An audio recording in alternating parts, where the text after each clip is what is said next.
এর আগে আমরা পড়েছি এসএএস কনগ্রুয়েন্স রুল। হ্যাঁ, এবার আজকে আমরা আরও বাকি কিছু আছে যেগুলো আমরা পড়বো। অনেক আরও 4টে আছে কনগ্রুয়েন্স রুল। তাই প্রথমে পড়বো এএসএ কনগ্রুয়েন্স রুল। তো এএসএ মানে হচ্ছে অ্যাঙ্গেল সাইড অ্যাঙ্গেল। তো এটার মানে হচ্ছে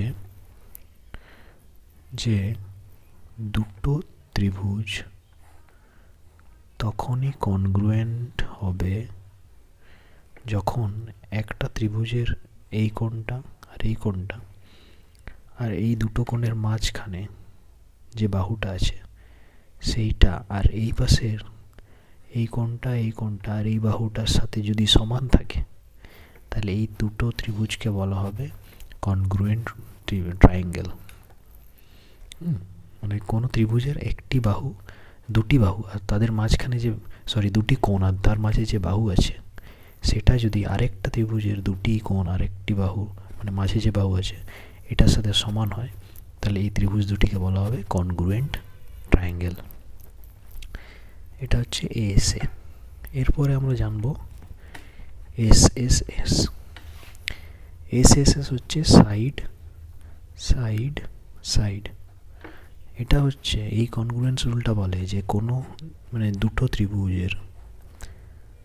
ত্রিভুজ তখন কনগ্রুয়েন্ট হবে যখন একটি ত্রিভুজের তিনটে বাহু সমান, এই তিনটে বাহুর সাথে আরেকটি ত্রিভুজের তিনটি বাহু যদি সমান হয়, তাহলে এই দুটো ত্রিভুজকে বলা হবে কনগ্রুয়েন্স ট্রায়াঙ্গেল, কনগ্রুয়েন্ট ট্রায়াঙ্গেল,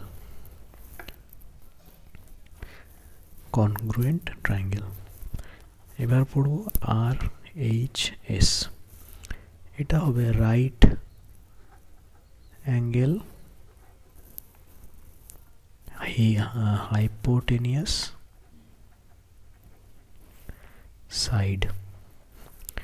মানে একটা দুটো ত্রিভুজ তখন কনগ্রুয়েন্ট হবে যখন মনে করো একটা রাইট অ্যাঙ্গেল ট্রায়াঙ্গেল সমকোণ, এটা 90 ডিগ্রি, এটা 90 ডিগ্রি। তো মনে করো এই ত্রিভুজের এই একটা সমকোণী ত্রিভুজের যে হাইপোটেনিয়াস আছে, এইটা হাইপোটেনিয়াস আর যে কোনো একটা বাহু সাথে আরেকটা ত্রিভুজের এই যে হাইপোটেনিয়াস আর আরেকটা বাহু যদি সমান হয়, তাহলে এই দুটো ত্রিভুজকে বলা হবে কনগ্রুয়েন্ট ট্রায়াঙ্গেল। এটা হচ্ছে আর এইচ এস। এরপরে জানবো এএস, অ্যাঙ্গেল অ্যাঙ্গেল সাইড। দুটো ত্রিভুজ তখন কনগ্রুয়েন্ট হবে যখন কি বলেছে অ্যাঙ্গেল অ্যাঙ্গেল সাইড, মানে যে কোনো একটা দুটো অ্যাঙ্গেল আর একটা সাইড বুঝলেন যদি সমান হয়, তাহলে এই দুটো ত্রিভুজকে বলা হয়